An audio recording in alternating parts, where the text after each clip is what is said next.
All right. Thank you so much for joining us today. The Canada-Asian Arts Network recognizes and pays respect to the original people of this land. For time immemorial, Indigenous peoples have cared for and stewarded the lands known to many as Canada, so that each of us today can benefit from all the gifts the land provides. Out of respect for the rights of Indigenous peoples, it is our collective responsibility to critically interrogate colonial histories and their present-day implications.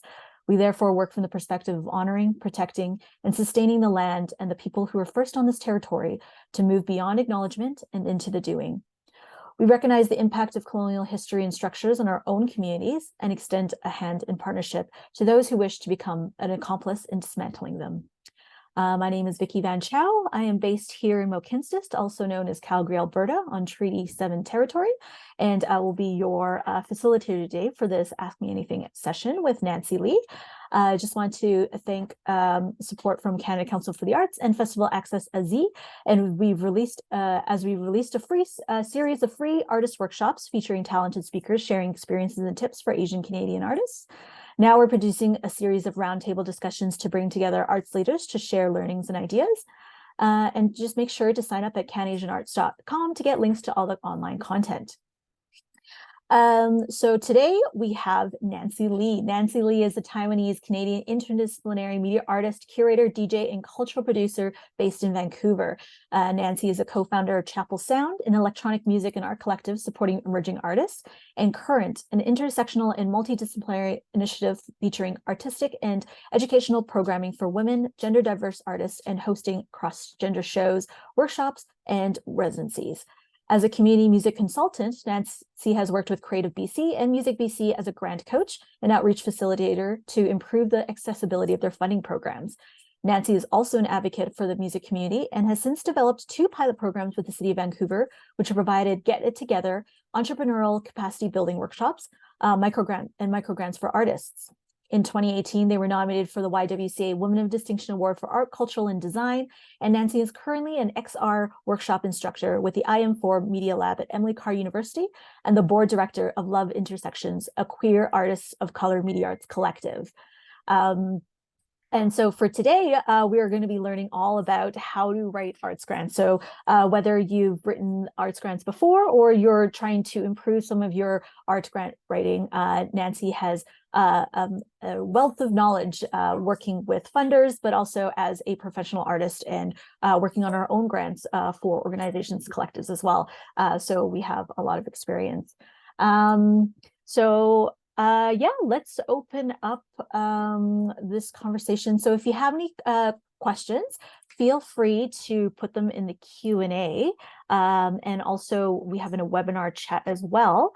Let's see. Well, as people start thinking of some questions they might have, I'm going to start with a few questions. And then as we see how things go, we'll see if we can open it up for a more open conversation here, if I can figure that out. But in the meantime, Nancy, thank you so much for joining us. And yeah, let's start off with a bit of an icebreaker. Like, how was your first experience of writing your first arts grant? My first grant funded project I did not write.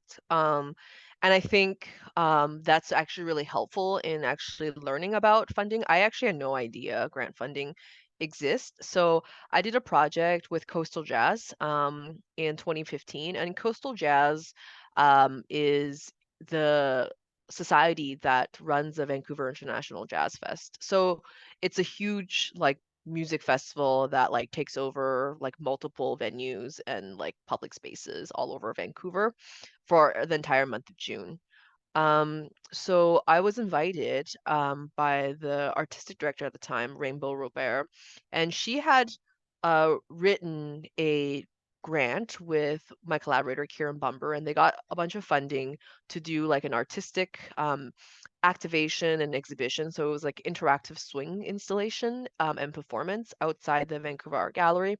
And then in their grant, they had included a educational program that was partnered with Vivo Media Art Center. And they also so it was like a combination, and then there was like another showcase at the Yaletown Roundhouse Community Center where Kieran curated like three different bands or artists to perform, and this is all under the same like umbrella, and I think she named it Phase Shift at that time. And I think that was like my first project that I worked on that was like grant funded, and I was like aware of the way the project was produced. So I think through that, I was like, okay, like this is like I think it was supported through BC Arts Council. So it was like a project assistant grant. I think it was probably like $20,000 or so because that was kind of the limit for that particular grant. And just seeing how Rainbow like supported Kieran in producing it, and I was part of it for a portion of it as well. Just being like, okay, this project has an exhibition component, has a performance component, has a workshop component, and it also has like a like curatorial component where like other artists are curated. I think that kind of really opened my eyes up into understanding like how to create like a comprehensive grant that was artistic. It was like, the point of that grant was for us to like make the project that we wanted to do. But it was compelling because it was like, okay, the grant had all these different angles. Like it was a project grant, but it had, it really spoke to the needs of like the community, and it had multiple collaborators. It had multiple community and artistic kind of institutional partnerships that kind of supported the grant. So I think through that, I kind of got like behind the scenes, like how a well composed grant was like put together. So that was my first time ever kind of dipping my foot into like the grant world, even though I had not even written that grant. I just like witnessed like the budgets and the programming unfold. Yeah, that's like a pretty ambitious project to like be sort of to be part of, and then yeah, just seeing how that's getting produced. How did you think maybe that experience helped you in maybe writing your first grant for your own personal projects? Yeah, so I think that one kind of gave me insight. Well, first of all, it kind of like made me realize like, oh, it's like possible for me to access funding. I think prior to that, I didn't even know about grant funding. I was like, I didn't know I could get paid that much doing art. And she paid us well too. And I think that was a really important part is that I was paid really well for that project and like professional artist rates, like not minimum Carfax, but like professional performance, like performing artist rates. Um, so I think after that, you kind of get the confidence. And then I think soon after that, so I kind of have two things that I kind of been working on in my career. I have my own artistic projects, and I also work as a curator. So I produce other events. Um, but I think after that one, the next artistic project, I was working with another curator, DB Boyko, that was curator for Western Front for like 30 years, before she went to Vancouver Roundhouse. And we were trying to get a grant, and we weren't successful the first round. But we were trying to get a grant to make this 8.2 channel sound like performance VR project where people wear VR headsets, and then you have like speakers all around you, so you kind of experience like a live um surround like spatial sound like performance with like 8 channel sound with like visuals that are like in VR headset, and it's all happening like concurrently at the same time. And we had tried to do that one, I think in 2017, but we didn't get the first round.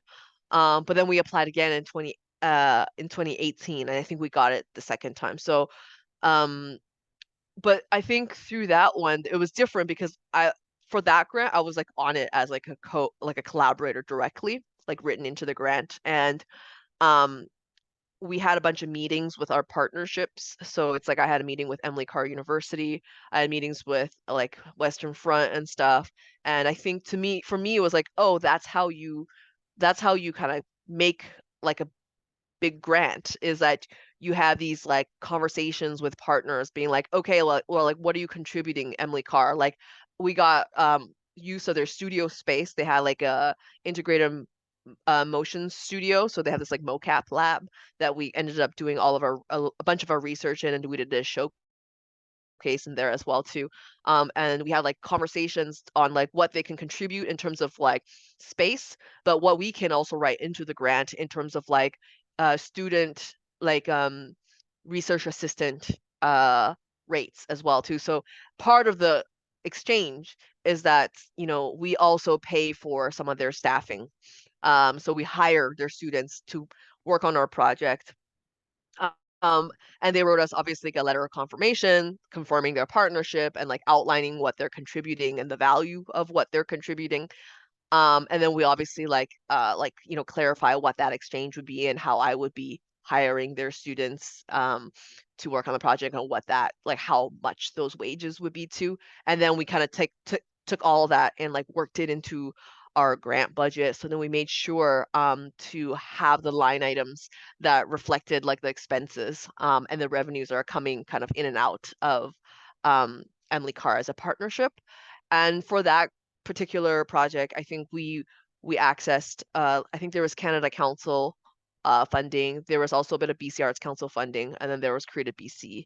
At that point, they had like an innovation fund, so we also accessed some of the funding for that. So it was to like pay for the sound system, and then pay for our artist fees and our like our team and all the various kind of equipment and software that's you know we needed, and then all the like additional like wages and things like that that came with the partnership. So that also working on that project because we did a artist residency at Western Front, Kieran Bumber and I think through that I was like, okay, like now I got another glimpse of like how these grants, how this like artistic grant was like meant to be set up in a way that is like strong. You know, it's like we had like all of these partnerships and all these things that were lined up.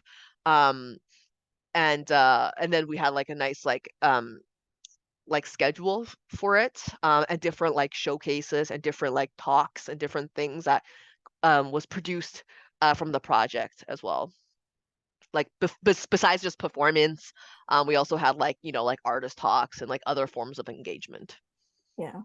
Yeah, so that's a huge grant to tackle, especially for one of your first ones that you've written, right? And I guess a lot of people when they first are thinking of writing arts grants, they don't realize how much prep and research is involved in actually getting to the stage of even writing the grant.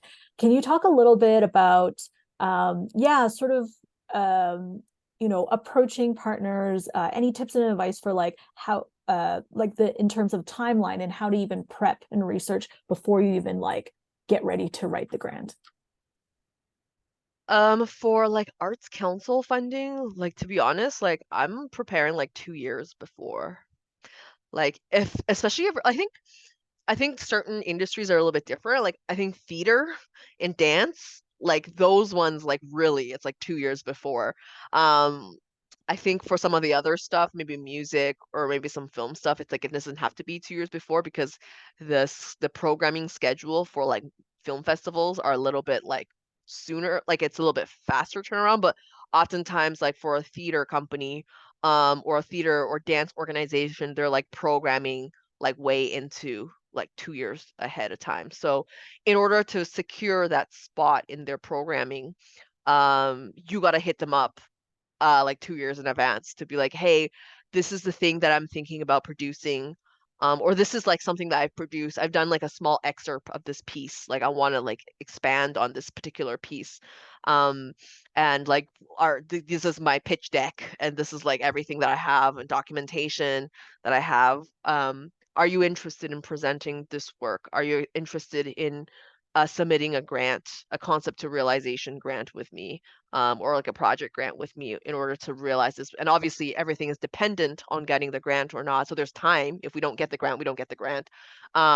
They can like still have time to figure out who else to program there in that slot. But if we do get the grant, then you know we get the ball rolling, and then we have like this like time leading up to it. Yeah, and I think that's another thing that especially for Canada Council, like you Yeah. need to show if you're presenting, if the work is actually being presented somewhere. I think that was really important when you're writing the grant, especially in being successful. I think the only ones that don't need a presentation is film, I believe, because Yeah, it's a bit harder to confirm. yeah. So you don't need to have like a confirmed venue of presentation, but for like gallery shows and stuff like that, yeah, you need to have that sort For of the letter. concept to realization, so that's up to $60,000. But for the research and creation, it's like up to 20K. That one you don't need to have like something that's finished or like a presentation partner. But it also helps.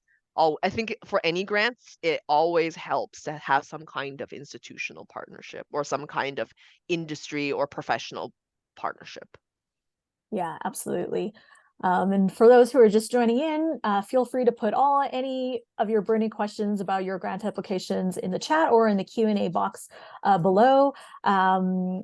No question is a stupid question. So any question that you want, we're assisting artists who have never written a grant before to people who are just trying to learn how to improve their grant. So we do have one question from Ricker. So for those grant applications that have successfully been approved, is there an online library that we can view some of those as samples for first-timers like myself? Specifically, they are planning a classical piano concert with performance art component. I think depends on the grant funder. Like I don't think there is one for Canada Council for the Arts and for like Arts Council. I don't know, maybe your local arts council might have that, but I think it depends on like where you're based. For Creative BC, who I also do grant consultation with, they do have like successful applications that examples that they have, but it's like an industry grant for music. So they'll have like music video treatment examples and other application examples. So I think it really depends on the funder. Yeah, and I think the best way to actually access that is to see if there's anybody you know that have gotten the grant and build a relationship with them directly. Because there are also a lot of information that are presented in those applications that are also like sensitive or, things that are not publicly disclosed or people don't feel, like certain things about like people's identities and things like that that they're writing into the grant, maybe that they don't feel comfortable publicly exposing. So I can understand for like privacy reasons why people don't post that stuff online. But I think and previously I've also done this before too, like if there's someone that that has gotten one of those grants, usually all of the previous grant funders, previous successful grant recipients, they will always be posted on that, like whatever funding website. So you'll be able to find out who has received grants. And I think the best way is to see if there are some people you can get introduced to that are like within community, and you can ask them directly about that particular grant that you're looking at. Another way to do it is if you're doing like a classical piano concert with performance art component. One of the other things I would like suggest is like depending on like where you're performing or who you're performing with. Like if you have a presentation partner, I would also ask the presentation partner for um, like previous grants that they've written that is like similar to the thing that you're doing. Because if it's an arts organization that is presenting you, most likely they have done something similar in the past or have applied for a similar stream of funding. Yeah, and I just put a link in the chat about a list of grant recipients from Canada Council of the Arts. So, most funders have a disclosure of all the people who have been successful getting grants. Is sort of just more of like accountability for stakeholders and investors and stuff. So you can go use that link and you can see kind of sort by like recipients from cities, from provinces, from a certain program. I'm not sure if you can do specifically music because I think they've kind of grouped them all into sort of one. Trying to look here. Yeah, it looks like it's just by program, but yeah, you can see if there's any local artists in your community that you know. And I find if you reach out, a lot of people are pretty open in helping other people succeed. And sharing some tips and tricks, at least, of some of the grants that they have. And again, the granting officers are always like your biggest ally. As long as you contact them, well before the deadline, they're usually pretty good in meeting up with you and giving you like a tip sheet and stuff like that to help with your grant. So depending where you are. Yeah. Is there anything else you wanted to add to that, Nancy? I was gonna say, like, because like I never went to art school. Like, I was like a DIY kind of like more like punk kind of like artist. Um, so it's like in my mind, the granting kind of system always kind of occupied in like in like academic art world. So it wasn't really something that was like accessible to me or relevant to me or what I was doing. Um, but I think it did help having peers. Like I befriended my collaborator who went to like music school. And then all of her professors like, have received funding or have juried on funding before. And it was through that I was able to, through like relationship with community, where I was able to meet some of her mentors, to be like, hey, like I want to have a conversation about this. Like, tell me all about the funding stuff, and past applications you put in or examples and stuff like that. And like um he was a much like older like music professor. And then he was like more than happy to kind of share those resources because he was, also very engaged with like the younger kind of music community. So he was more than happy to share that with me. And I think like having some kind of community relationship also kind of helps too. Like I didn't just like learn how to do this out of the blue. It was actually through like producing like learning how other curators and how other like elder like artists that are like decades older than me like invite me onto a project and produce with them. And that's how I kind of learned how like, oh, okay, that's how you make a budget. Like, oh, that's what in-kind donations mean in a grant. And oh, that's what like confirmations or partnerships actually mean in a grant. Yeah, absolutely.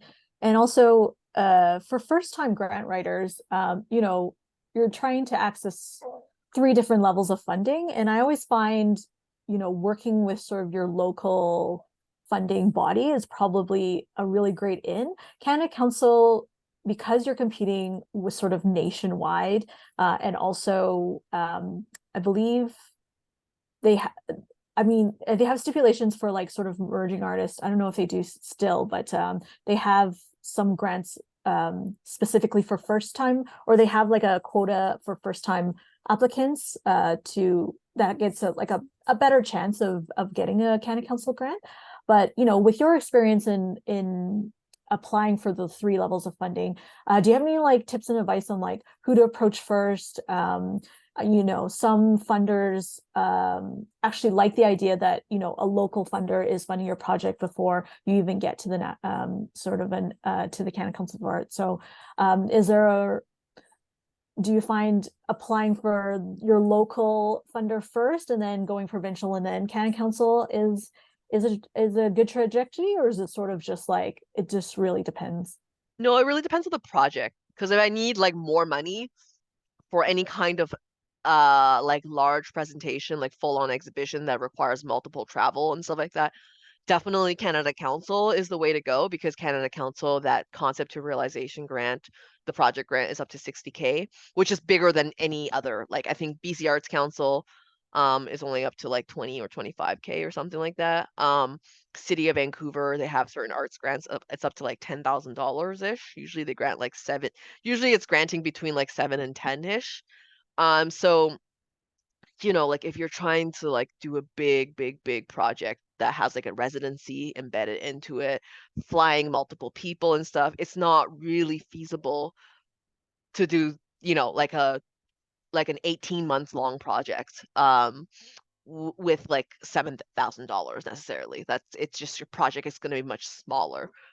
Which is fine, and that could be the project. So I think it really depends on the scale and the scope of your project. If you're trying to do something that's big, and over a period of time with like a 30, because one of my projects that I've done, our artistic team is like 30 people. Like we have like a whole film crew and a whole like music instrumentalist crew and composer and all, like it's like the team is like 30 people. So in order for us to afford to pay 30 people along like in this project, we need to get like BC Arts Council plus Canada Council to kind of have that amount. So I think I would say start with like the scope of your project, maybe like what makes sense for that particular, because I've also pitched smaller projects that makes more sense with like a local funder, like a municipal like city of Vancouver. I'm based in Vancouver. And that makes sense. So I think I think it really depends, but Canada Council's always it's got the biggest pot. Yeah, absolutely. So, see like what kind of budget, like taking Ricker's example, for example, if you're planning a classical piano concert with a performance art component, how many collaborators are you working with for that performance art component? For your classical piano concert, there's going to be venue costs, there's going to be your own costs, rehearsal costs. Are you recording it? Are you documenting this concert? So a lot of those costs can add up. So, but if you're wanting to do something really simple and your local funder who up to 10 to 15K is enough to do that, I would definitely try to access your local funder first, because usually I find well, in Alberta at least, there's a higher success rate with your local funders than it is with Canada Council, because just because the pool of applicants are smaller. Right. Yeah. And so your success rate is a little bit better. But I guess it's pretty competitive in Vancouver. yeah. So it'll be a little different. Yeah, Yeah, it Alberta. depends. I think it depends on your city, because it's Yeah, like if you're like in Toronto or maybe in like Vancouver, it's like kind of it's pretty competitive as well yeah, too. Success rate percentage is like pretty competitive as well too. yeah, But it also depends on the funding like priority, right? It's like how well are you engaging um like the community. I do feel like a lot of local funder, like a local municipal funding, because it's like a local thing, they want you to engage locally. So it's like I think then like oftentimes the programming or your partnerships have to make sense locally. Like I'm doing a thing and I'm like partnering with this organization like in Vancouver, and we're gonna do like a panel. Okay, I'm just gonna pretend I'm gonna do your project. I'm gonna play the piano and I'm gonna have like a performance artist come in, and we're gonna do like a open studio, like open rehearsal kind of thing where people can come and ask us any question. Maybe there's gonna be other kind of community asks for the grant, because the grantor always have like they'll always disclose like their priorities. So like City of Vancouver has like their next 10-year like culture shift program, and there's certain priorities in that. So you want to make sure that the thing that you're proposing is going to hit those priorities. And that's different for every funder. Like BC Arts Council has a different set of priorities. Canada Council has a different set of priorities. So for your local funding, maybe usually the priorities are like addressed locally much more. So you want to make sure that besides just doing the artistic project, like of playing the piano and having a artist, maybe there's like other kinds of community engagement activities that you want to propose within that budget, that makes them more enticing. I don't know what it's like in Toronto, but I know at least for Vancouver, City of Vancouver, it helps when you have like I'm doing a show, and then like I'm also doing some kind of like workshop or like community local like engagement that engages like the Vancouver like specific art community or whatever minoritized group that I'm working with to support that. So yeah, I do find local funding usually has that bit because it's meant to target locally, whereas Canada Council, it's like you could be living outside of Canada and get a Canada Council grant. You can be living in Denmark and do a Canada Council project. yeah. So yeah, definitely different kind of pools and scope of projects for sure.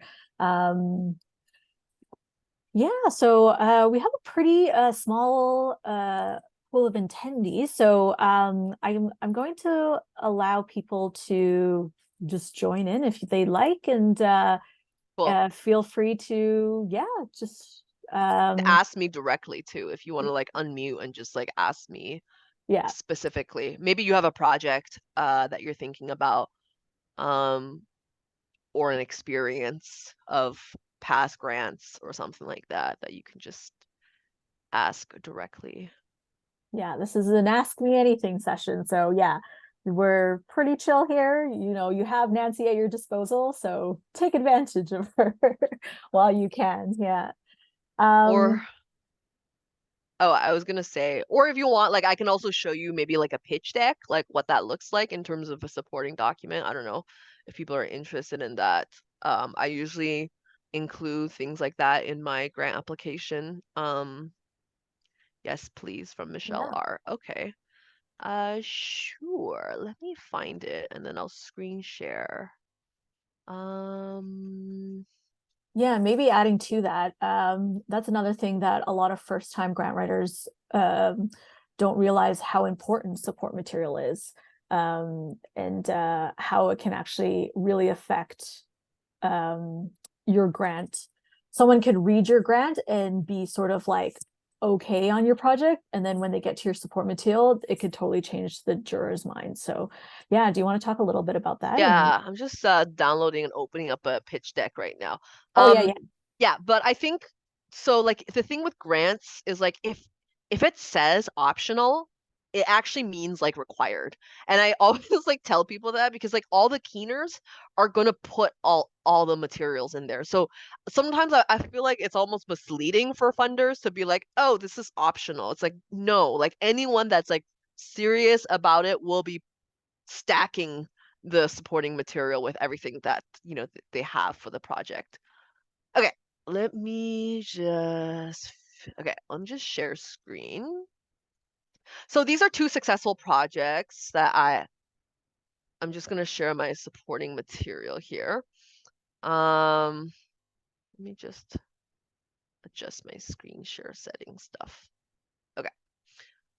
So these are actually from two successful projects. So maybe I'll just talk a little bit about the project. This is Osmosis 422. I'm currently in the process of making this project. So I applied for Canada Council for the Arts Concept to Realization InterArts because this is actually it's a sound piece. It's a 4-channel sound piece, 45-minute piece. Also, there's a dance component and costuming component. And last year I had been commissioned.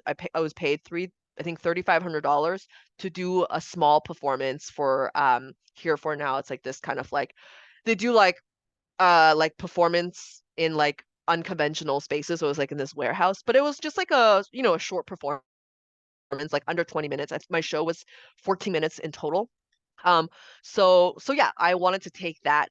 I documented that, and I wanted to take that to apply for a full grant so I can actually fully realize the project. And I got my full $60,000 for this project from Canada Council. And yeah, so I did all this documentation. As you see, there's photos. So I think it's really important to always document your projects. Like, like get your friends to like get a iPhone out and like document it, or like when they're coming to see your show. Um, a lot of my work is like narrative. So this is like a narrative science fiction piece where like I'm like a subroutine inside an Uber app trying to like escape the Uber app because the app was shutting down because of the stock market crash. So I needed to gain access to like copy myself into the internet, but I had to ask the user of the iPhone for permission. So science fiction, speculative fiction piece. But you know, I like have this like deck with some photos, some like, you know, hazy photos from the last performance. Obviously, you know, my new piece is going to be different. You know, I have a different budget for like making the costume because last time was like a very tiny budget. Um, so but it's still kind of like provided the vibe, you know, of what this like piece is going to be.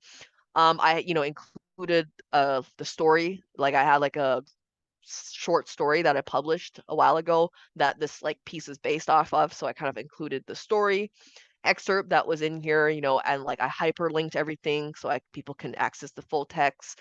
I have like a folder on my Google Drive that is like Osmosis like um pitch deck. So it's like once you're in the folder, there's like this deck, there is like the text, there is like all the other photos, other like video documentation and everything, so like people could like see it. So just because sometimes people are not like, I've juried grants before, and like sometimes you're like reading like 100 grants and you miss certain things. It's like you're not getting everything sometimes. So it's important to like have multiple points of access to like other videos and other photos, and we're displaying it in like a pitch deck. And I think this type of pitch deck, or like oftentimes if you're a filmmaker, I think because I'm also a filmmaker, I come from like the treatment mindset. So it's like I'm presenting a deck that's almost like a treatment for the performance. I had media video from previous performances that I had. I did like a performance highlight. I edited a performance highlight from my last show. I have the audio, so I have the sound design and the electroacoustic composition for the piece, so people can also it just goes to a SoundCloud, like a private SoundCloud link, so you can hear it. Original story text again, and then my bio and CV, all the other information, just in case they're not reading the grant and they're like figuring out here that this is like somewhere you can get access to, even though like in a grant application, your CV and your bio is usually attached in like your profile and stuff, but sometimes you just never know. I included like photos from the shows and stuff. I always make sure to document my shows. Always hire a photo or video if I can. Um, and then I even did like sketches. Like this is like designs with my jewelry designer and costume designer. This is just like stuff we did, like sketches that we did on an iPad in terms of like designing the costume. So I'm just kind of adding all of that stuff in here in the deck, just so to show them like it's not just like a performance. There's like a whole research and development process that kind of goes along with the story development and the show development. So it's always nice to include stuff like that in here as well. And then because it's like a labor piece, like it's like a piece about labor platform economy, the current labor movement associated with that. So for this one, I also included like a bibliography for like my research in terms of like historic research on certain labor movements that's like informing the piece and the research of the piece and the story of the piece. So yeah, I mean, like not all of my work would have a bibliography necessarily, but this particular one had a bibliography that informed the work and the text in the work. And then yeah, like credits and stuff like that as well too. But it just kind of like made it so it's like I can show more images of the work as well. It kind of like it's not, the credits are also in some other document as well too, in the actual body of the grant, like writing why I'm working with who and da da da da. But this also just kind of made it so it's like, okay, this is like it at least shows that like I have a concept down, like that at least maybe this is not the final thing, but it's like, okay, I have a marketing direction or I have a vision for the performance. I have another one. So this is another piece. It's a solo exhibition I did with Kieran Bumber. So this is actually like a solo piece, the Osmosis 244 unprocessable entity. But this one, like I have like obviously a collaborative team, but it's like a solo performance. So I have another project that we wrote the grant for in 20.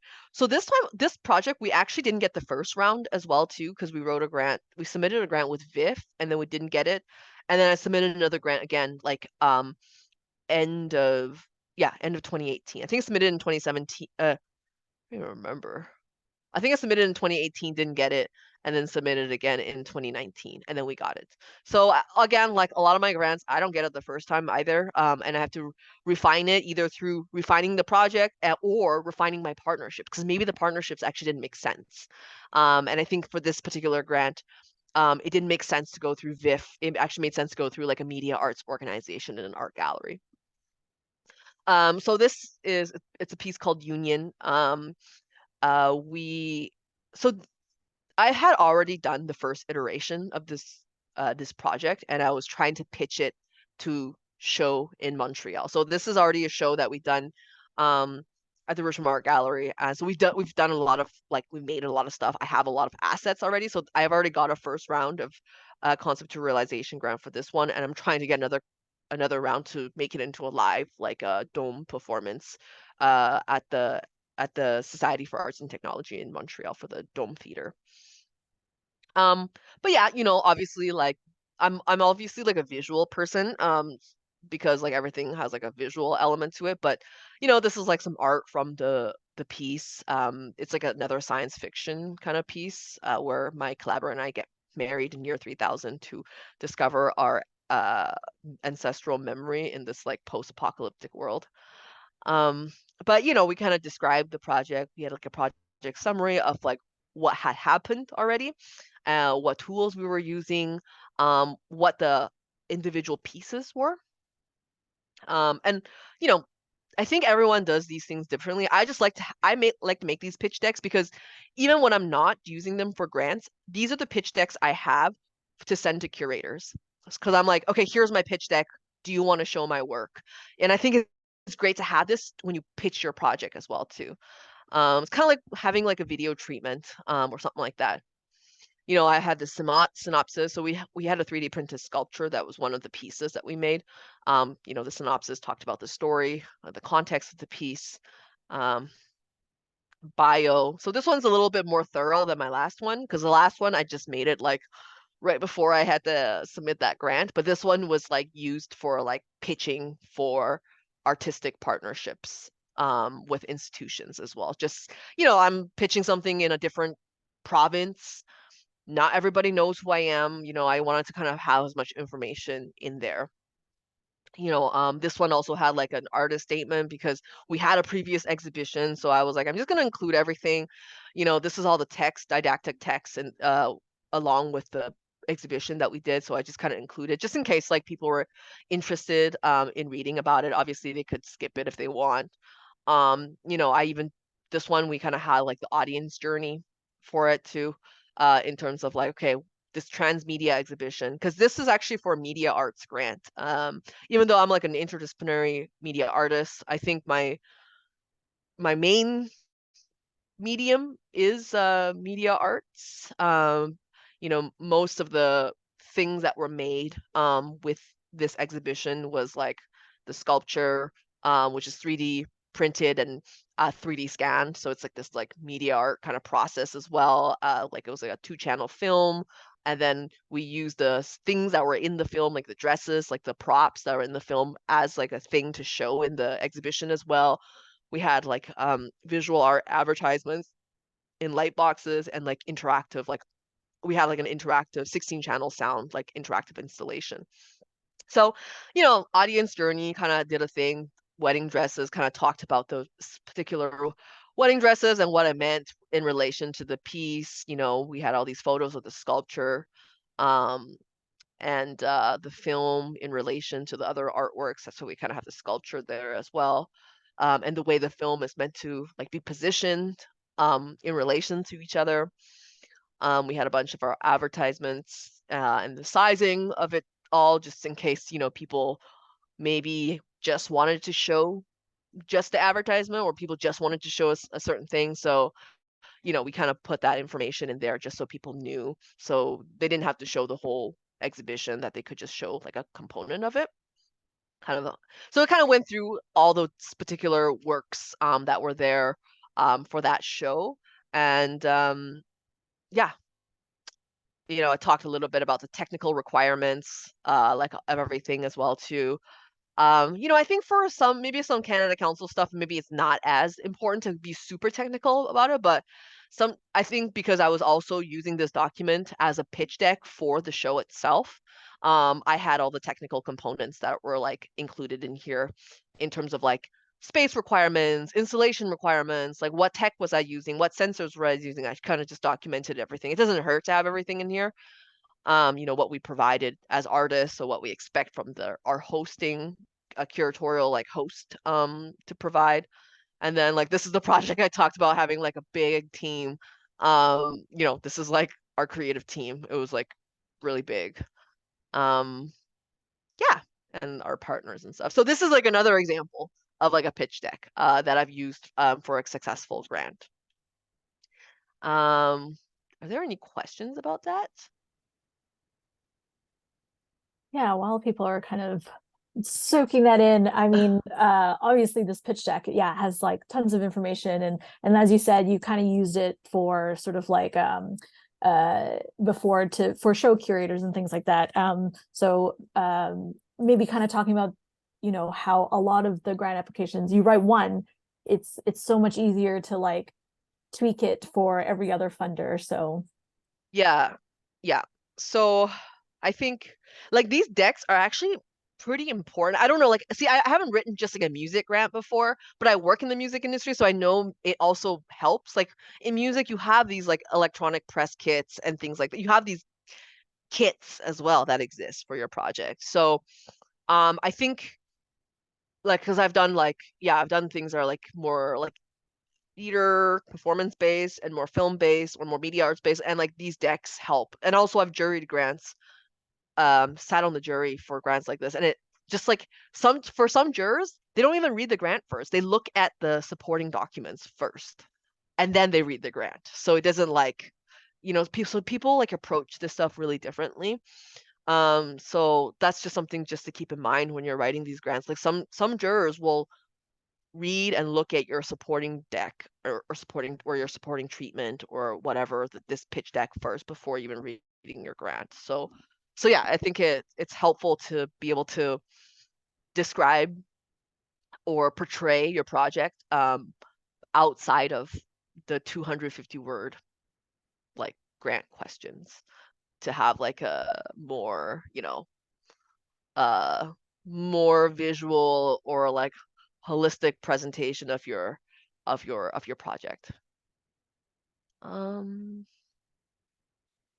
oh, if there's okay. another question. You mentioned for local funding source, so for example, Toronto Art Council, is it best to have some community? It is best to have some community engagement like workshops, open rehearsals.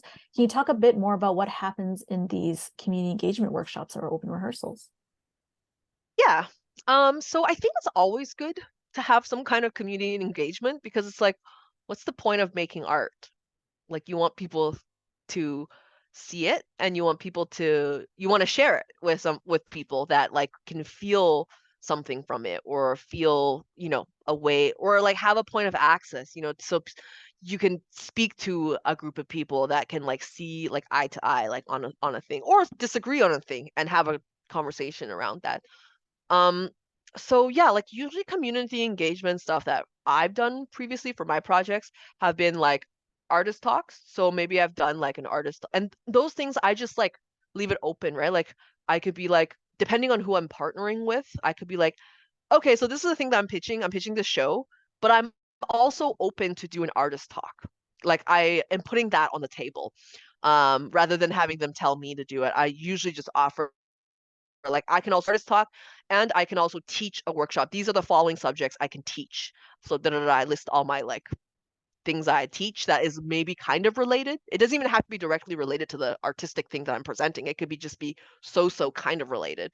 Um, and then I can, you know, so I kind of propose different formats. So artist talk, sometimes I'll do even a panel, like I will curate the panel. So it'll be me and maybe two other artists, maybe a mentor of mine, maybe a collaborator of mine. I've also done one where I've curated a panel where I um wasn't even on the panel. Like I just curated a panel of just the different collaborators of different mediums, like the sound designer, the production designer, the costume designer, like all the designers, and put them together on a project for that union project, the science fiction wedding project I did. We did a panel where we just took all the designers that, you know, people don't know because people recognize me from the project, but they don't know people behind the scenes.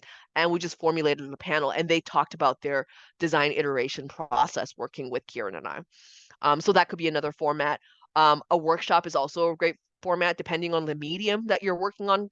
Maybe you can talk specifically on like if you're working with a performance artist, like what that looks like, you know, like maybe you'll do a workshop where people have the opportunity to engage like as like a, you know, as a performer, like music performer, and as a performance artist. So maybe you can set up certain games where it's generative, where you can generate some kind of like choreography between the two mediums or something like that. So honestly, it's like open, like it could be anything, but I think it's just important to when you are pitching that, Because obviously whoever you're presenting that, it means you need another date, right? It means you're not just doing the show. You whatever venue you're doing it with, you need to be able to like, oh, can I do it on the Thursday night to have this other thing that I'm doing?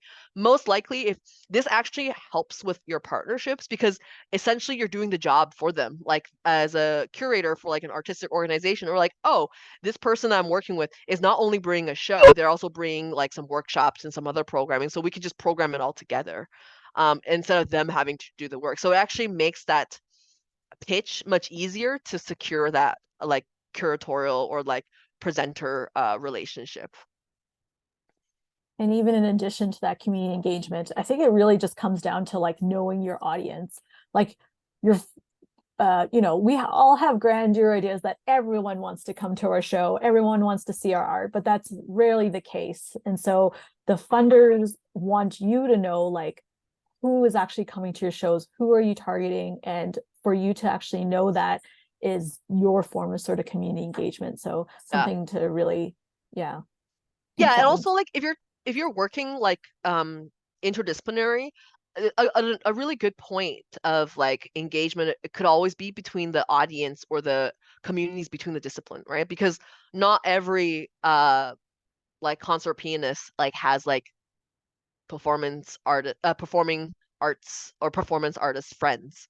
Um, so it's a good kind of access point. So then you could, I don't know, I'm just throwing random ideas out. Like, what if we just did like like a interdisciplinary like performance karaoke where you like have like some instruments, the piano, drum kit, or whatever, and then you invite like performance artists to come and just like jam on the and like you do this thing or you pull names out of, then you gotta like improv and make something up on the spot and then you use that as a workshopping idea. I don't know. Like that could be like a way to like, engage people in a fun way that is like new, and makes it interesting for people that have not engaged with like maybe new mediums in that way.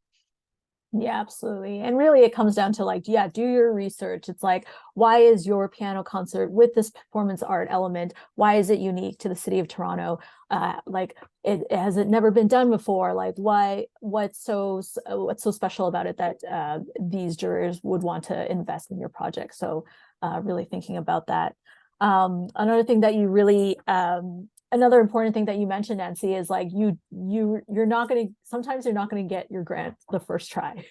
Yeah. And that's going to be the reality for a lot of people who are writing grants, even people who are seasoned like yourself, or even first time grant writers. So we had a question from Bonnie that for funding applications that don't receive grants, do you receive feedback of why you didn't receive funding, and how do you know how to tweak the application to reapply? So that depends on the funder again, and it depends on the capacity and the staffing of the funder. Um, I think for a lot of funders, they can offer you some kind of feedback. I'm actually not too sure about Canada Council. Sometimes they will, like, if you're like a repeat applicant and you've not got it like every single time, sometimes they're a little bit more lenient and they will be like, oh yeah, this is like why. But Canada Council also has like the different categories, right? There's like um successful, which means you got the money and your thing was accepted. And then there's like the very confusing category of recommended. And people are like, okay, I got recommended, but I didn't get the money. So recommended means that your grant met the minimum requirements for all the different things that you're being adjudicated on, which is for Canada Council. I think 40% is artistic merit. Another 40% of your adjudication is relevance, and then another 20% is feasibility. I mean, I think that's the categories if they haven't changed it since like the last year. But usually you have to meet you have to score at least like half of the, so it's like for artistic merit you have to score at least 20 to be counting, even though your like adjudicated like marks or whatever is like kind of high, but if you fail one category, then your grant automatically is not no long it's not recommended or it's not successful. So yeah, like I think uh for Canada Council, sometimes you get the recommended, but it's like, okay, I didn't get the money. So it just means that your grant kind of like was recommended, but maybe because of the funding pot, they can only fund like maybe like let's say 18 projects were recommended, but because of the funding envelope, which oftentimes they don't know until like while you're during the grant, like I don't know why it's like this, but for Arts Council grants, they keep it like a mystery, and then like while you're during the grant, the like granting officers who's like managing that during process is like, okay, like I know the funding envelope now. So this is like, so then you're trying to, so maybe like 18 projects out of like 70 got recommended, but the funding envelope, because everyone maybe in the top 4 is asking for the full amount, maybe some people asking for a little bit less, but the funding envelope like only reaches it till like 10. So it's like your grant was good and was like totally eligible for getting the funding, but the pot of money was used up by the 10th recommended one. So your application was recommended but not necessarily like successful. So it just means maybe within the pool of applicants, your application did not score highly enough to fall within the funding envelope, but it was still a good application. Yeah, so sometimes you can ask for feedback. I always just ask for feedback. Like if it's, especially if it's unsuccessful, I think usually if it's like straight up unsuccessful, it means like, in the application, the jury felt like you dropped the ball in one of the categories, like completely. So, usually you can get some kind of feedback about like, oh, the feasibility was too low, or like, oh, we thought this thing was like problematic, or we saw that you aren't paying anybody properly or something like that. Like, so usually you might, I think if it's like unsuccessful, usually you can ask them for, I would just ask anyways. Sometimes I have gotten certain feedback where like, oh, they're like just way too swamped and they can't get to it. But it's always worth a try. Yeah, and some funders, yeah, because they get so many applications, they kind of do like a group feedback. So they'll like write down all the things that the juries have said about all, like basically all the applications, not just your application, of what things need to be improved. So it's always good to like look at that feedback and compare it to your grant and see like, oh, the jurors for this particular feedback mentioned that people weren't paying themselves very well, so that's why it was directed. So you got to look at your budget and it's like, hey, did I pay myself fairly? Did I pay my artists fairly? And kind of do it that way and kind of do your own sort of self-assessment. But most of the time, the officers are there to help you. Canada Council recently, I think, changed where they say they can't give you feedback, but they'll help you to apply for the next one. So you can just be like, hey, this one I'm actually reapplying. Can you help with my reapplication? And they'll kind of give you feedback that way. So I think people are always scared to reach out to them, and so it's their job. It's Yeah. you should chat with them. They have a wealth of experience, and so And they have definitely. notes because like Mhm. during those jurying process, like as a juror, you're making notes. Like there's usually a jury of like 3, 4 people. And then during the jurying process, the granting officer, they're usually taking notes of the discussion. So like I just know those notes exist somewhere. So I think you can ask for it and just see what they say, like depending on what their current protocol is.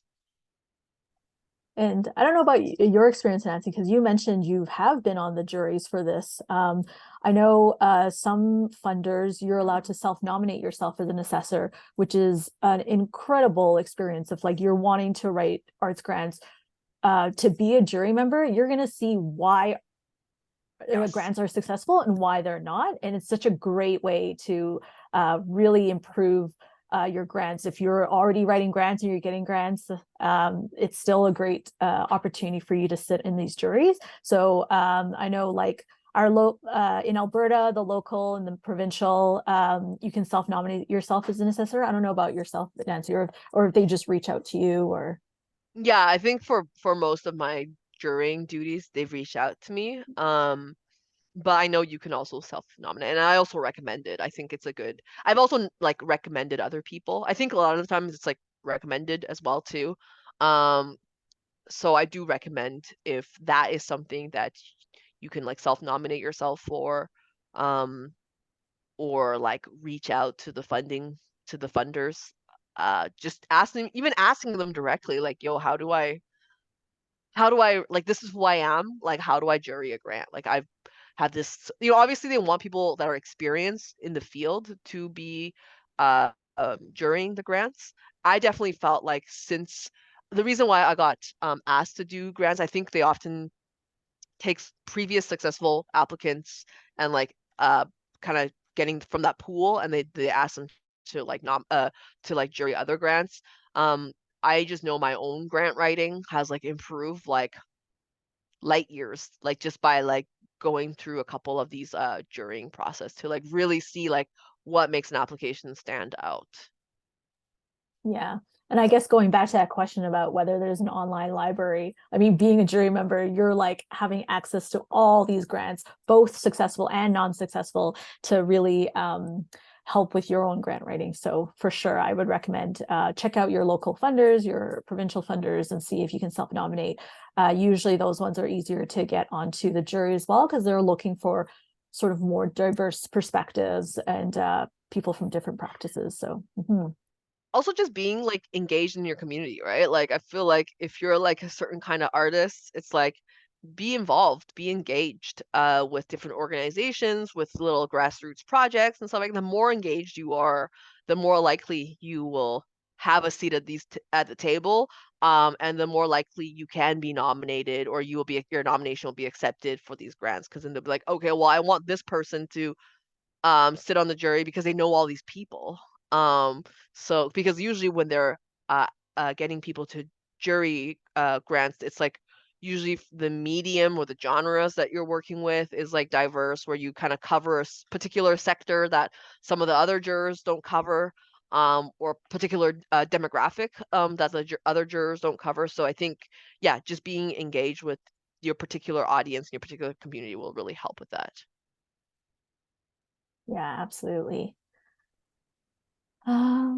Yeah, and then I guess going back to support material in your pitch decks, like obviously you have a huge body of work, so you already have like a lot of support material to pull from. So what if you're like an emerging artist, you don't have a big body of work? What are some tips and advice on making your sort of first big project stand out? Um, like if you're trying, I still think you should make like a deck, like even if it's like, even if it's, well, I think it helps to have some excerpts or some kind of demos, like even with recording, like with like grants to record like musical project, it helps when you have like demos, so people can hear what the demos are. So it's the same idea. So I think it helps to have some material, ready to go to show people that like this is what I'm talking about. Um, it's important to kind of grab other material that'd be like, okay, well, this is what I'm trying to create. So something similar to this. These are examples. Because what I do find just during grants is like the support materials make a difference. Even if it's like, oh, this is like a Vimeo trailer of like another video that somebody else did, but this is like something that I'm like aspiring to do, or this is like a performance quality, a dance quality or performance. I'm aspiring to train to dance like this. Um, it helps to like it helps the juror contextualize like what you're trying to do. So I think even like pulling material, it's a proposal, essentially. It's a proposal. If it's like if you had to tell somebody, um, describe what you want to do like in a document to somebody that you've never met and you don't know, and they don't know anything about you or anything about the things that you do. How will you portray that information so it's clear to them that they're like, oh, okay, I get what they're trying to do, like either by describing the medium or the audience journey. If you're doing installation, maybe there's a map with how your installation starts and how the things are. Maybe there's certain like examples or demos of like the music or the visual, or like other example videos. Maybe you're hiring dancers in your project. These are the highlight reels of these particular dancers that you're working with. This is the bio or highlight dance reel of these dancers. So it's like, okay, this is the quality of dance. So it's like the person that is reading the project can imagine what's going to happen. Yeah, and I think because these applications are private and only the juror members are going to see it, a lot of people do mood boards. So, don't be afraid to just like Google something. You're like, oh, if you're doing a film, I want it to look like this film, and then just take some stills from that film. Like, obviously, if you're publishing in public, you're not supposed to use copyrighted material, but because this is just a proposal, it's like more than okay. It's like the equivalent of someone like making a mood board and cutting out images from like a magazine and scrapbooking that. So, Exactly. yeah. But I've seen people who've actually started using AI or like Midjourney to create some of these images to kind of help inform some of their work. So say they, have like a certain scenery or something. Obviously, they're not going to spend a whole bunch of time making it because the whole project is about making it. They're going to go into Midjourney, create sort of an AI. It was like, this is sort of what I'm going to create.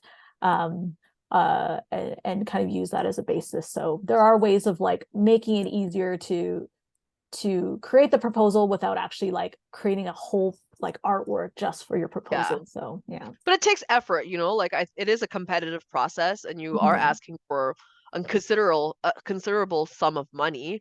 So you just want to put your best foot forward because other people in the applicant pool are going to be putting these things together. Absolutely. Um, so it's 7:09. We have a few 20 more minutes left of the session. So yeah, again, feel free to throw in any questions you might have for Nancy. We talked considerably about sort of like the jury process and prepping before your grant and sort of support material. But what about like the nitty gritty, just the boring part of a grant, just all that written text? Like, what how someone who's maybe not a very good writer, what were some tips and advice of like how to tackle that, like that sort of beast? Um, I think sectioning things really help.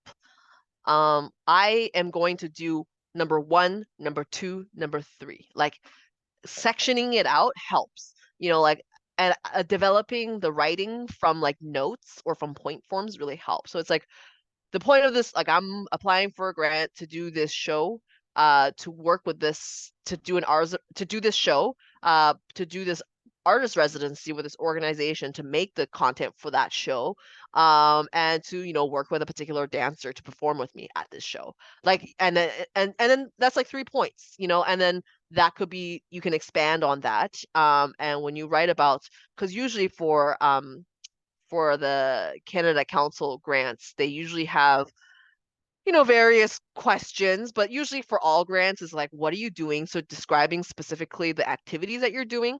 So then you can break that into like one, two, and three. So you could describe like what the show is gonna be, who you're working with, where you're working with, who your partners are.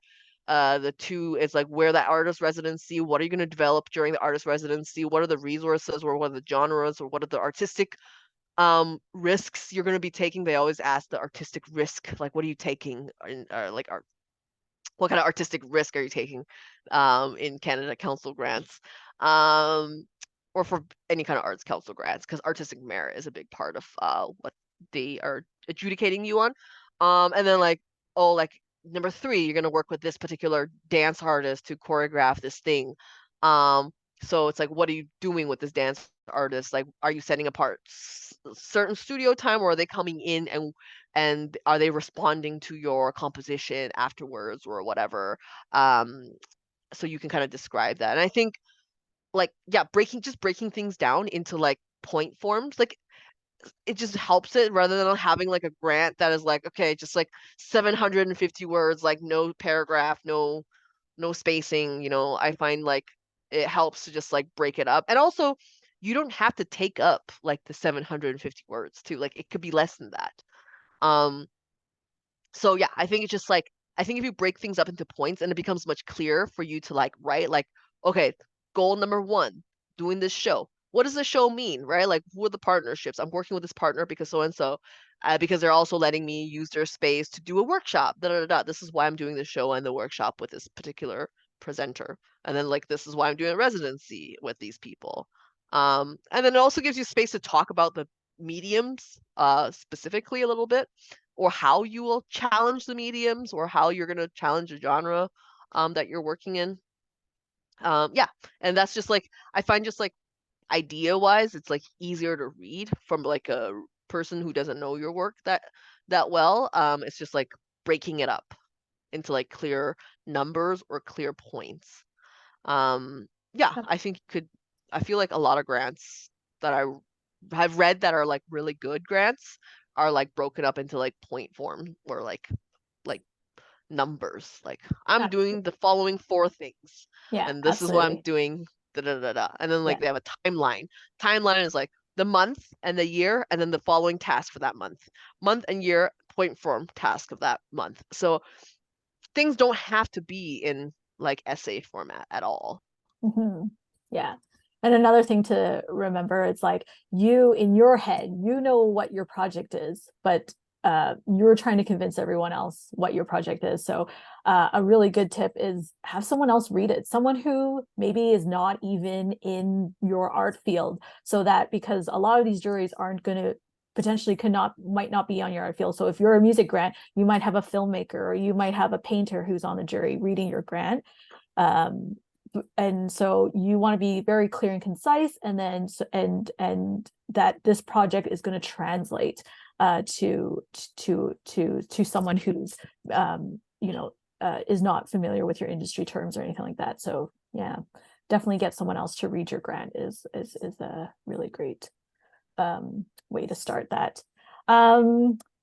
So after a project description, we're probably going to spend the next time talking about budgets, which is, I think, a lot of people have questions about, because that's probably sometimes the simplest, but also the hardest thing to do for a grant is budgets. So Destin has a question: any tips on creating budgets, and how do you deal with unknown changing costs when submitting so far in advance?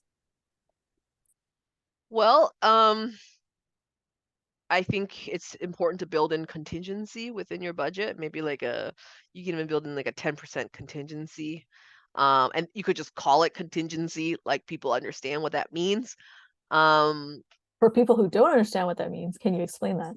oh, like it just means like if if shit hits the fan, like like that's the money, that pot of money that you're gonna pull from. Um, Usually, in because I come from like a filmmaking background, like we always have contingency plans, like gear breaks, something random happens, somebody can't make the thing, you got to hire somebody who's more expensive. um you know in music world, sometimes your violinists miss their flight. You got to buy another flight because non-refundable, something like that. Like things happen. So it's just kind of like an emergency fund, or just like in case something changes. And this venue, I've had a situation where a venue burned down. Nothing I can do about it. A fire happened. I got to work at I got to find another venue, and another venue is more expensive. So yeah, that's where the contingency fund comes. So another thing that really helps is to like break your budget down in like realistic like ways, right? Like, first of all, ask your collaborators how much it's going to cost. Like, I want to do this project, and that's why it helps to like, if you can communicate this with another collaborator clearly, then you can communicate it on your grant application. Be like, this is what I need to make. So and so and so and so and so. How much would it cost? And they can give you an answer and quote of how much that would cost. And that could happen in a letter of confirmation. I am so and so artist. I've confirmed to do sound design for this project. This is how much my rate is per minute of like music, da da da da. Or this for how many revisions or whatever. Then that's the rate. So then you can just incorporate that onto the budget for the application. So, you know, and you can even tell them like, this is because they'll know, right? This is a project for, 2025, and they can anticipate maybe how much maybe their rates are going to go up by 2025, but they can write that into the budget. They can write that into the letter of confirmation that they anticipate that their studios are going to go up in rent prices, so they're going to charge a slightly higher rate, because it's just a quote, right? This is all aspirational. You can just include that in there. So I find like having proper quotes really help, or at least being like, I'm writing you in for $6,000. Is that do for these things to be delivered for this aspirational project. If they're like, yes, then you can like put it in there. Yeah, and we have a follow-up question from Ricker about the budget. So this is in terms of revenue for your event. So if they're selling tickets for an event, and I estimate I should potentially break even from ticket sales, can I still apply for funding to cover costs? Yeah, I think you can still apply for funding, but like I think for these grants, usually they want your budget to zero out, to balance. So your total cost should equal your total revenue. So if you feel like your project is going to break even just from ticket sales, then maybe you don't necessarily need the grant. Because there may be other people that have projects that can't break even from ticket sales and they need additional support and funding. But if you're not totally accounting, are you paying yourself? How much are you paying yourself from those ticket sales? Or are you just covering the hard cost, the must costs? Because there might be hidden costs that you're just internalizing. So I would maybe review that budget again and really think about the true cost of things, um, and then see. But if you haven't planned to pay what to pay myself, yeah. So you should be paying yourself. So that's just so you don't lose money. The ticket sales could just like make it so you are not like out of pocket, but you're still out of time. Um, or calling in favors from friends. So I think I would take a look at the budget and like create like a realistic cost of like what your time is worth, like what your artist fee for the performance that you're doing, um the collaborators, maybe your friends are performing with you, what their professional performance fees would be. So performance fees also include like rehearsal hours too, right? Like or rehearsal studio space. Like there's a bunch of costs associated with just making work, like rehearsal spaces, rehearsal time, like that should all be paid for. All the collaborators, all the artists should have, some kind of payment for that as well. So yeah, I would just review that and think about, and then like apply for the grant that way. Yeah, and if you're wanting to put ticket revenue into your budget to council, yeah, make sure that, again, your budget zeroes out so that you're not technically making a profit. I don't think it's mandatory to put ticket revenues into your grant. I don't think so. Yeah, like you are just applying for sort of the production costs of the project, and then whatever you make on ticket revenues, like that could be potentially just profit for you as the producer, right? Or as the artist. So, you don't have to potentially put that in because if you're applying for the grant to make the work. I think depends on the grant. Like if you have a presenter, right, then there's earned revenue with the ticket sales. Like let's say you're collaborating with a theater company, Yeah. and they are running your tickets and they're supporting you with certain amount of space and stuff. Then you might have to include the projected earned ticket sales. But also like be realistic about your ticket sales. Like, like I don't know how many shows you've put on before, but you want to be realistic about how many tickets you can sell. And like uh, you know, based on like previous history for the presenter that you're collaborating with that's presenting your work for you. But I think it is better to be more conservative on that than to like really like under budget because you were too confident with the ticket sale. Yeah, I think it's almost like your revenue you should under budget, but your expenses you should technically make sure you just not over budget to the point where it's like inflating it, but Yeah. you should, just in case, like again what Dustin was sort of asking is like, how do you deal with unknown changing costs? Because you never know, the rates could go up, they can go down, so you just want to make sure that you're going to be able to cover that. Well, the rates technically never go down. Yeah, yeah, that's true. This is someone who's written grants over the years. You should be budgeting inflation in the. I'm like not even kidding. Like you should be considering inflation, like in the way you're budgeting, fees and costs and flight costs and transportation costs. It's like, you're making an educated guess by taking the current rate of inflation in the last 2 years and like putting it on your budget. Yeah, for sure. And then yeah, maybe just to end off sort of on that question, we have about almost 8 minutes left. And I'm sure a lot of people ask this all the time. How much should they be paying themselves? And how do they know how much to pay themselves? Um, I think a good way to do it, because you should be breaking down your rate as well, obviously based on like what level of artists you are at. Your rates are a little bit different. And um and then there's also the industry standard as well. And I think, obviously not all mediums are created equally. Like I always feel sorry for dancers because their rates are so low, and I'm always like, damn, like these rates are so low per hour. So I always try to play my dancers a little bit better than like the standard like minimum like rehearsal rates and stuff like that. But a good way to do it is like just breaking it down by the hour, right? So let's say this is your artist fee.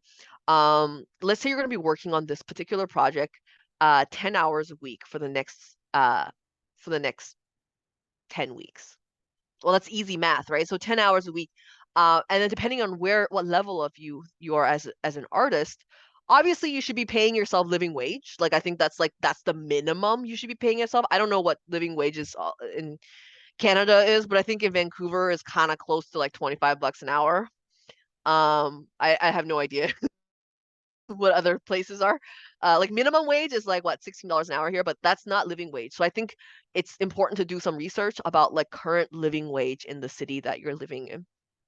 And then maybe like add a couple more dollars for that because you're applying for a grant that is like in the couple years, as things just kind of get more expensive. So I think like if you're like a super super super emerging artist, like that's a good place to start. Like living wage maybe plus like $1 or $2, like you could also do that. So then it's like your time in researching and working on the projects, like let's say Vancouver is $25 an hour. You're working 10 hours a week on this project. So that's $250 a week times 10 weeks. That's like, $2,500. So that should be the fee for like the artist fee. And that's just like for the artist fee, right? Like in terms of the research development. Maybe you have like a separate artist fee from presenting the work. Like maybe you're paying yourself, maybe it's $800 that you're paying to do like, a show, and then maybe all the other collaborators get like some other way get a fee for the show too. So I think there's like the process fee of like making the work, the research and development of the work. You should get paid for that. And then it's just break it down in the notes, right? Be like, okay, $25 an hour, or like whatever your rate is, $30 an hour times, 10 hours a week, equals and then times like 10 weeks, so that will be the rate that, so then when the jurors look at that, be like, okay, that makes sense. They're literally just breaking it down by the hour, by this is how much time they're going to contribute every week to this project. So yeah, I think that's the easiest way to kind of break it down. And then that's also a good way to break it down, I think, for your collaborators as well too, because you want to be realistic with like how much you want to make your collaborators work as well too, right? So it's like, okay, if you're only giving them like $4,000 for this project and their rate is like this much, per hour, well, you can't expect them like ethically, you can't expect them to work way beyond that, right? And I think it's kind of, as artists, we're oftentimes squeezing ourselves a bit too hard, and I think I think we shouldn't do that. And that we should respect our time and labor and stuff. So I think as a producer, it's good to be able to be like, okay, I'm gonna estimate. Or you can ask your collaborator, can you estimate with me like how long? Can you give me a breakdown of how much time you think it's gonna take you to make this project with me? Like just give me a rough breakdown, like maybe like a week by week breakdown of like what we're gonna be delivering, like what are the milestones and how many hours it takes you to reach those milestones, and then you times it by their rate. And I think this will really help with all of your um, schedule as well too, like to have multiple milestones from different collaborators that you're working with, so that you can kind of compile that into like a master uh, production kind of timeline, which you will have to provide in any grant that you apply for. Yeah. And as you mentioned, those budget notes, like utilize those budget notes. Like it's an extra space for you to like add some extra information, because you Yeah, don't want the jury to like have any questions about your numbers. Like you're not there for them to ask questions for. So you need to be like, why is this number this much? Why is that this yeah. much? Yeah. And like, like there's like Carfax and minimum rates and stuff like that, but like sometimes like those rates are just not realistic. I can work with a VFX artist or game developer and their rate is $120 an hour, because that is industry rate, right? Like that's not artist rate, that's just straight up industry rate for a certain task that they're doing. And that's just how much I need to pay. But if you can just write that down like in the budget, like that's why this particular artist that I'm working, they're really important because they're like a super pro from the industry, and their rate is $120 an hour, and they're going to do 10 hours of this work for me. But that's just going to increase the value of my work and my my artistic kind of like work by that much. But just break it down so the jurors know. Yeah. Great. Well, we're at 7:29, so we're just going to quickly wrap this up. And I just want to give a huge thanks to Nancy for being here and being part of this Ask Me Anything session. I hope this has been helpful for you, and we really wish you the best of luck with all your upcoming grants. We're grateful to have the support of Canada Council for the Arts and Festival Access Azit for making this Can Asian Arts Network project possible. So if you are an Asian Canadian artist looking for more support, visibility, and community connections, we'd love to invite you to join the free network and follow us on our social media platforms. Nancy, do you have any like last minute words for our attendees? Just don't be discouraged when you get rejected. Like I get tons of grants. Like I don't, my success rate is not 100% too. I think that's just part of the process. Great. Yeah.